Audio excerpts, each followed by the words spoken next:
Paulo, o apóstolo do Senhor, referindo-se a Deus, o Criador, diz: Ele mesmo é quem a todos dá vida, respiração e tudo mais, pois nele nós vivemos, nos movemos e existimos. O tema de hoje, aborto. É assunto complicado, hein? Assunto controvertido, as opiniões são divergentes. E você, o que pensa a respeito disso? E o que diz a Bíblia sobre aborto, se é que a Bíblia diz alguma coisa? Tema forte, hein? Estamos juntos? Graças ao nosso bom Deus, a partir de agora no ar, Além dos Fatos.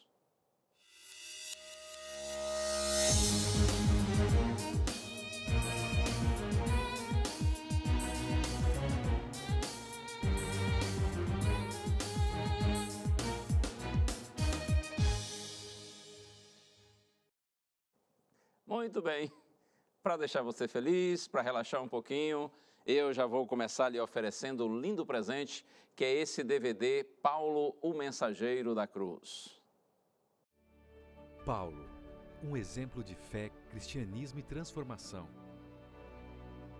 Através do seu legado, compreendemos que apenas Deus é capaz de tirar força da fraqueza, grandeza da humildade e vida da morte. Aprenda mais sobre esse apóstolo com o DVD Paulo, o Mensageiro da Cruz. Adquira hoje mesmo o seu DVD totalmente grátis. Acesse biblia.com.br ou mande um WhatsApp. É isso. Esse material maravilhoso, preparado pela Escola Bíblica, daqui da Rede Novo Tempo de Comunicação, é um lindo estudo bíblico, 15 temas, todos eles com assuntos que são tratados por Paulo, o apóstolo, nas suas diversas cartas no Novo Testamento. Eu tenho certeza que esse material será luz na sua vida. Peça que a gente lhe manda.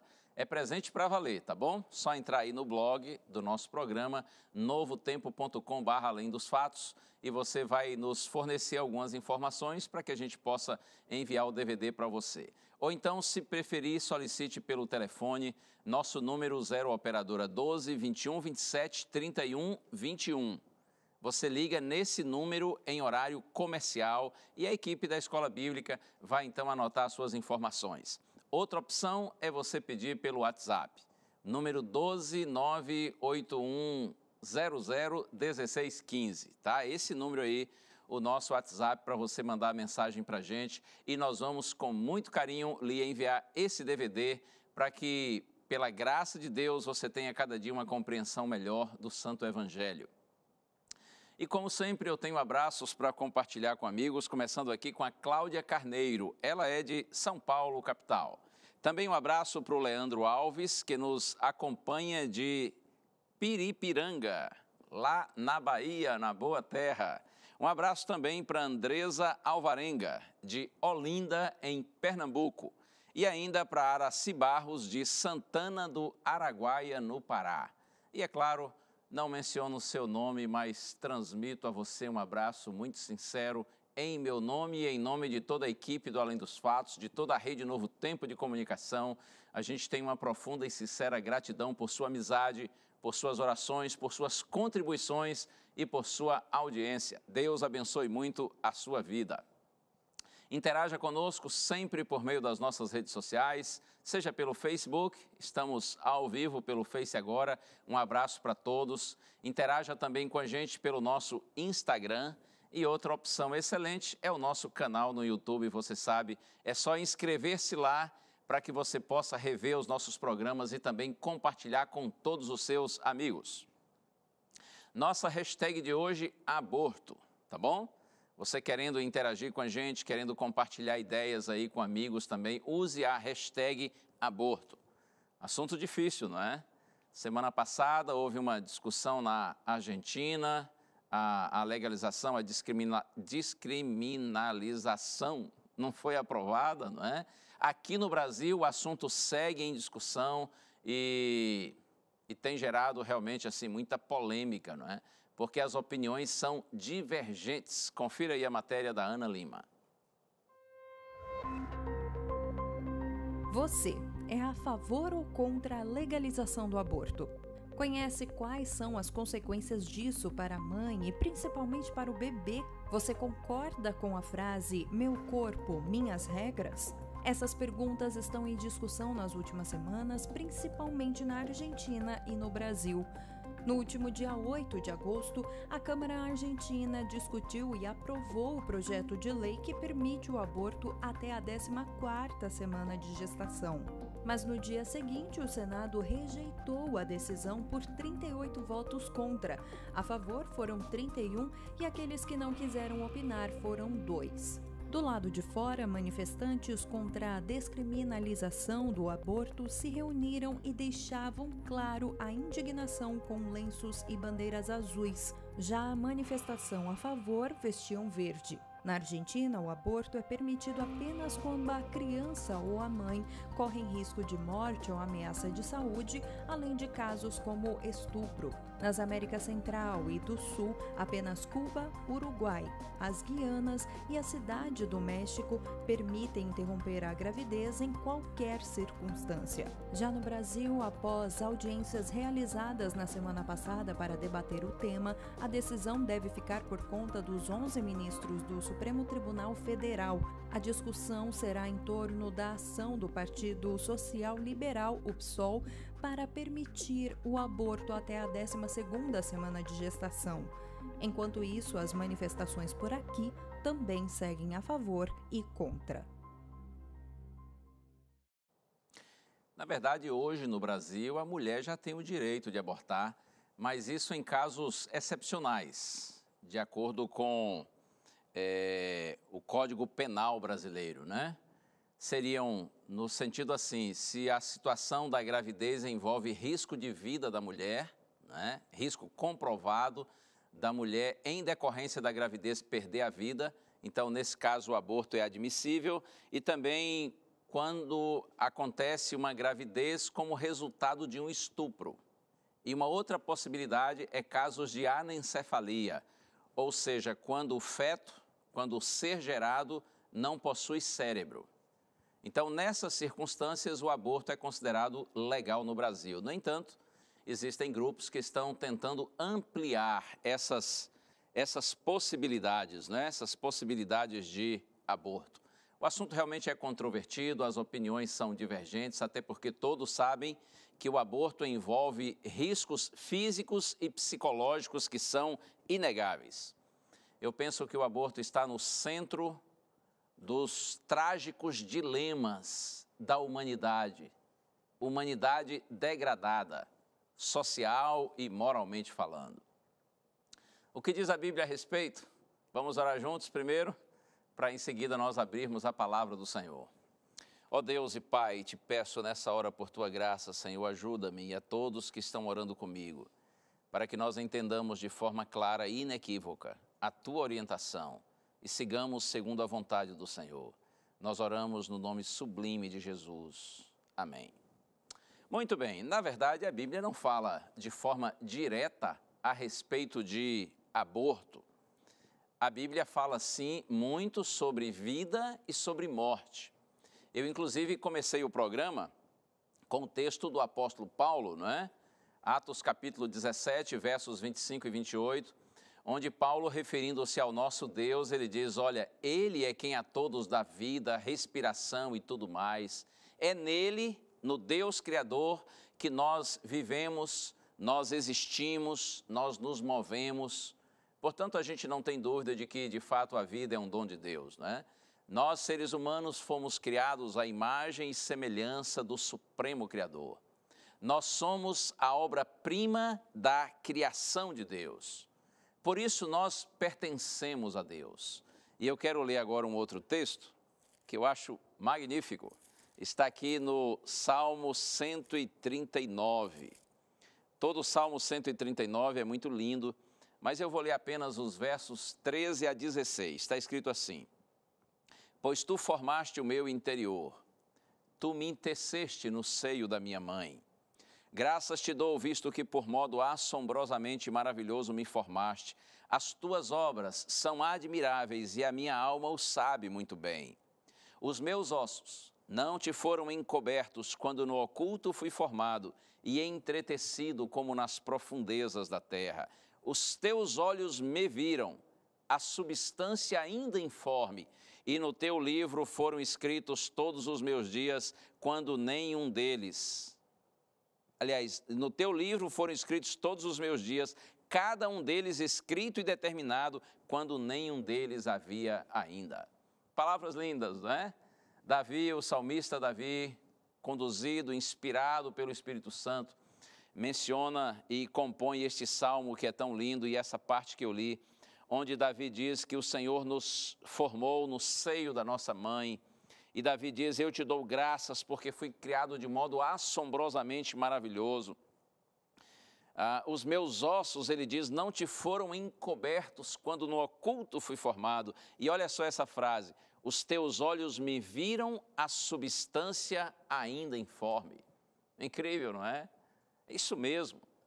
Deus nos conhece desde o ventre da nossa mãe. Nós somos conhecidos pelo Senhor mesmo ainda antes de nós nascermos. A vida, sem dúvida, provém de Deus. A vida é um presente de Deus. Nós pertencemos ao Senhor. E olha, aproveitando essa frase aqui de Davi, quando ele diz assim, os teus olhos viram a substância ainda informe, você sabia que na palavra de Deus, na Bíblia, os autores bíblicos, eles não fazem distinção entre uma criança, um bebê, um recém-nascido e um feto, um embrião? É isso mesmo. Eu já estou buscando aqui na minha Bíblia, Evangelho de Lucas, capítulo 1, verso 41. A mesma palavra grega usada no Novo Testamento para criança também é usada para um ser que ainda está em formação no ventre da mãe, para um embrião, para um feto. A palavra, inclusive, é brefos. E olha aqui, quando a gente vai lá no Antigo Testamento, no hebraico, também os autores bíblicos, eles usam a mesma palavra para criança e para feto. No caso, no hebraico, a palavra é ieled, e no grego, brefos. Olha aqui, Lucas capítulo 1, verso 41, está escrito assim, ouvindo a saudação de Maria, a criança lhe estremeceu no ventre, então Isabel ficou possuída pelo Espírito Santo. Você lendo aqui o contexto vai entender. Maria, gestante de Jesus, ela vai visitar Isabel, sua prima, que também estava gestante daquele que seria conhecido como João Batista. O texto bíblico diz que quando Maria chega e se encontra com Isabel, então, ouvindo ou seja, Isabel, a saudação de Maria, a criança lhe estremeceu no ventre. A criança que estava sendo gerada em Isabel, como eu disse, que seria João Batista. A palavra para criança aqui, brefos. Agora vamos ao capítulo 2 de Lucas, Lucas capítulo 2, verso 16. Está escrito assim, olha, foram apressadamente e acharam Maria e José e a criança deitada na manjedoura. Aqui a referência aos pastores que estavam no campo e foram visitar, orientados pelos anjos de Deus, foram visitar o menino Jesus que havia acabado de nascer. Então o texto diz que eles foram apressadamente e acharam Maria, José e a criança deitada na manjedoura. A palavra aqui, brefos, a mesma palavra grega, usada para um embrião, para um feto, é usada também para uma criança. Olha aí como que Deus valoriza a vida mesmo antes do nosso nascimento. É verdade que o aborto é uma questão que transcende a religião, a ética, transcende o aspecto moral. Aborto é, sobretudo, uma questão científica, médica, uma questão biológica. E de acordo com a biologia, quando é que começa a vida? Olha, a maioria esmagadora dos pesquisadores, dos estudiosos, dos especialistas na área, eles não têm nenhuma dúvida. Eles são categóricos em afirmar que a vida começa exatamente a partir da fecundação. A fecundação ocorre quando o espermatozoide se une ao óvulo. quando há a junção entre o espermatozoide e o óvulo, aí se dá a fecundação. Cientificamente falando, é o início da vida. Então segue-se a concepção, que é o momento da implantação do embrião no útero. A fase embrionária, ela vai do início, ali, não é, da fecundação, da concepção, ela vai até a 8ª semana. E olha aqui um detalhe, na 3ª semana, o sistema nervoso central, ele já é desenvolvido no embrião. Ainda que não esteja completamente desenvolvido, mas o sistema nervoso central já é formado. Até a 8ª, no máximo 9ª semana, os órgãos já estão formados. Repito, não completamente desenvolvidos, mas até a 8ª semana, quando termina a fase embrionária, os órgãos já estão formados. E aí, a partir da 9ª, 10ª semana, vem a fase chamada de fetal. Da 10ª até a 40ª semana. Geralmente, a gravidez de uma mulher dura 40 semanas, às vezes um pouco menos ou um pouco mais. Mas da 10ª até a 40ª semana é a fase fetal, quando são formados os braços, as mãos, os dedos, as pernas, enfim, quando a criança fica completa. Detalhe importante, um embrião é uma entidade distinta, é uma vida humana individual. Cuidado com essa ideia que alguns apresentam por aí de que um embrião não passa de um mero amontoado de células. Quando eu falo nisso, eu me lembro de uma experiência terrível que tive. Uma vez ouvi uma senhora idosa dizer uma palavra que eu nunca mais esqueci. Eu fui visitar uma garota que havia se envolvido sexualmente com o namorado e por isso engravidou. Menina de uns 16, 17 anos. E aí, quando cheguei à casa dela, ela me recebeu à porta, me cumprimentou, entrei, e ela me apresentou uma vizinha, uma senhora já idosa, que estava ali fazendo uma visita para a garota também. Ela me apresentou a senhora e cumprimentei, me assentei. Como eu vi que as duas estavam tendo uma conversa, eu resolvi ficar mais discreto, mais reservado, para que elas ficassem à vontade e concluíssem a conversa delas. E o assunto não era outro, senão essa questão relativa à gravidez da menina, e a mulher estava persuadindo a garota a abortar. E ela foi dizendo algumas coisas e eu na minha, quieto, só ouvindo, até que chegou uma hora que eu não resisti. Porque ela disse assim para a garota e se virou para mim pedindo minha confirmação. Ela disse assim, olha, você está preocupada de tirar aí esse serzinho que está dentro de você, mas olha, não pense que isso é uma criança, que é um neném, nada disso. Isso aí que você tem, porque a sua gravidez está muito no comecinho, acho que a menina estava com uns 2 meses de gravidez, e ela disse assim, olha, isso aí é como se fosse um ratinho. Na hora que a mulher disse a palavra ratinho, me subiu assim um fogo, e eu engoli seco, contei até 10, mas não foi suficiente. Eu tive que entrar na conversa. E eu disse assim, ô dona fulana, na sua longa experiência de vida, a senhora já teve a oportunidade de ver uma mulher parir um ratinho? E ela disse, não, claro que não. Eu disse, pois bem, o que essa menina tem aí no ventre dela, no útero dela, não é um ratinho. O que ela tem aí é um ser humano, é um ser vivo, é gente. A senhora sabe qual a diferença entre esse serzinho que está no ventre dessa garota e a senhora? Pois eu quero dizer para a senhora que a diferença é apenas o tempo. Esse serzinho aí está no início da vida e a senhora já está no final da sua existência. Pronto, falei. Não resisti, não. Que isso? Como você pode, para tentar justificar o aborto, dizer que alguém está apenas com um ratinho dentro do ventre?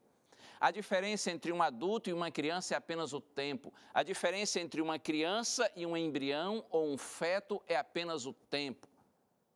Adulto não é mais gente que criança. Criança não é mais gente do que um feto ou um embrião. É tudo vida humana. Precisamos estar atentos em relação a isso.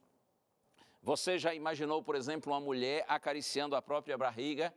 Estando grávida, acariciando a barriga e dizendo assim, ô meu ratinho, ora, ridículo isso.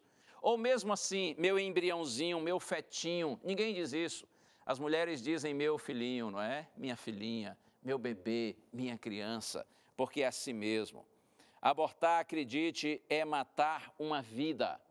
Essa forma de dizer assim, não, você tira nesse caso é sinônimo de mata. Ou então você pode praticar você pode realizar o procedimento. Nesse caso, realizar o procedimento significa praticar um homicídio e, por sinal, um homicídio covarde, um assassinato covarde. Abortar é sim matar uma vida. Como disse a Ana na reportagem, as mulheres têm falado muito essa frase, não é? Meu corpo, minhas regras. A ideia é assim, eu faço com o meu corpo, com a minha vida, o que eu quiser. E olha, é verdade. Você é livre para fazer com o seu corpo e com sua vida o que você quiser. E, aliás, tem muita gente aí fazendo coisas absurdas com o corpo, não é? E com a vida. Homens e mulheres que estão fazendo coisas absurdas, mas paciência, é um direito que eles têm, afinal de contas, o corpo é deles e a vida é deles. Mas eu preciso lembrar para você, você que está grávida, ou quem sabe um dia sonha em engravidar. Quando você fica gestante, quando você fica grávida, existe um outro corpo, existe um outro ser, uma outra vida dentro de você.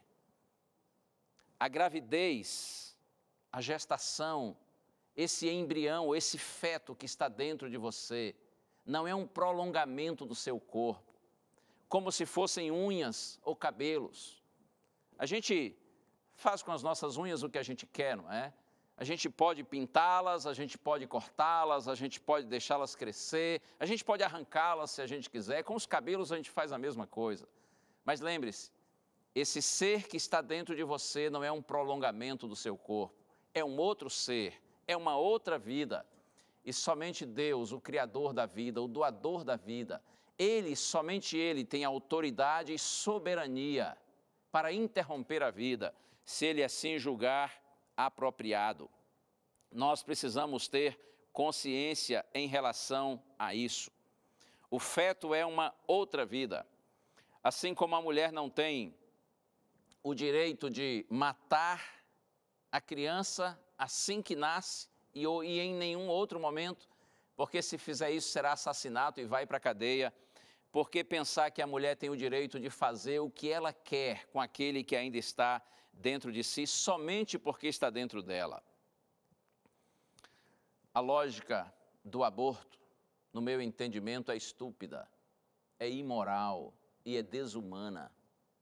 A lógica, em síntese, seria mais ou menos assim: se esse ser que está dentro de você não lhe interessa, por alguma razão, então mate-o. Isso é muito absurdo. Eu preciso dizer para você que nós vivemos livres para fazermos o que quisermos, mas a sabedoria está em agirmos segundo a vontade do Senhor.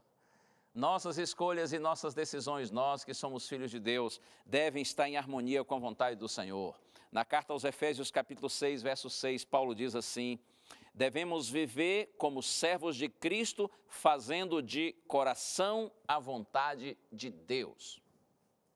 Quem é que define o que é certo ou o que é errado? Nessa vida, quem define o que é certo e errado? É o homem? É a ciência? Seriam os governantes? Quem define o que é certo ou errado? A cultura? A época? O ambiente? Quem define? Eu quero dizer para você que nós cristãos entendemos que o Deus eterno, nosso bendito Criador, Ele sim é que tem a competência, a sabedoria e a autoridade para definir o que é certo e o que é errado. Os filhos de Deus, a igreja de Deus, nós não devemos nos deixar pressionar pela cultura ou por quem quer que seja. Em muitas questões, a igreja precisa sair de cima do muro, a igreja precisa mostrar a cara, a igreja precisa tomar uma posição. E quando eu falo da igreja, eu estou me referindo a todos os que creem em Jesus Cristo e que estão procurando seguir sua palavra, independentemente de denominação religiosa. Nós precisamos tomar uma postura, nós precisamos assumir uma posição, nós precisamos sair de cima do muro, porque devemos sim anunciar ao mundo aquilo que entendemos ser a vontade de Deus. Eu termino com Romanos capítulo 12, verso 2, é um verso conhecido. Paulo diz assim: não vos conformeis com este mundo, mas transformai-vos pela renovação da vossa mente, para que experimenteis qual seja a boa, agradável e perfeita vontade de Deus. Olha que lindo. Não se conformem, diz Paulo, com este mundo, com esse século, com essa realidade presente de alienação de Deus, de oposição à vontade de Deus. Não se conformem com este mundo, ele diz, mas transformai-vos pela renovação da vossa mente, para que vocês experimentem a boa, agradável e perfeita vontade de Deus. A vontade boa, agradável e perfeita é a vontade do Senhor. Felizes são aqueles que têm a sabedoria, a iniciativa e a humildade de viverem segundo a vontade do Senhor. E é isso que eu desejo para você e é nessa direção que eu estimulo você a andar. No próximo programa, quarta-feira, nós vamos voltar com o tema do aborto, tá bem? Eu quero falar um pouquinho mais sobre efeitos psicológicos, quero falar um pouco mais também sobre a postura da igreja diante desse assunto e outra, há perdão divino para mulheres que já abortaram. Existem situações em que o aborto é admissível, pensando assim nesse aspecto moral, ético, religioso. Eu vou voltar com esse assunto na quarta-feira e quero tratá-lo com você. Então veja, o programa de hoje, ele se complementa com o próximo programa. Você assistiu esse, eu peço que você assista o próximo, para que a gente tenha uma compreensão mais ampla desse tema que é muito vasto e muito difícil. Deus continue abençoando você. Que o Pai Celestial, por sua bendita graça, cada dia mais ilumine seus caminhos, ilumine sua vida. Você, especialmente você que é mulher e está me assistindo agora, você que quem sabe está grávida, ou você que sonha um dia engravidar, que Deus lhe abençoe, lhe oriente e lhe ilumine, para que você possa viver em todas as circunstâncias, segundo a vontade do Senhor. Porque não há nada mais especial na vida do que a gente sentir-se no centro da vontade de Deus. Vamos orar juntos ao Senhor. Pai querido, louvado seja teu nome. Eu te agradeço, Senhor, pela oportunidade de compartilhar esse tema. E te peço por tua graça, dá a nós todos, Senhor, uma compreensão que seja segundo a tua vontade. Porque na tua vontade há segurança, na tua vontade há luz, na tua vontade há paz e esperança. Nós oramos no nome santo de Jesus. Amém. Que o bom Deus continue abençoando você, guiando sempre os seus caminhos. E mantenha na mente e no coração o que a Bíblia diz, que a fé é a certeza de coisas que se esperam e a convicção de fatos que não se veem. Um abraço, até o próximo. Tchau.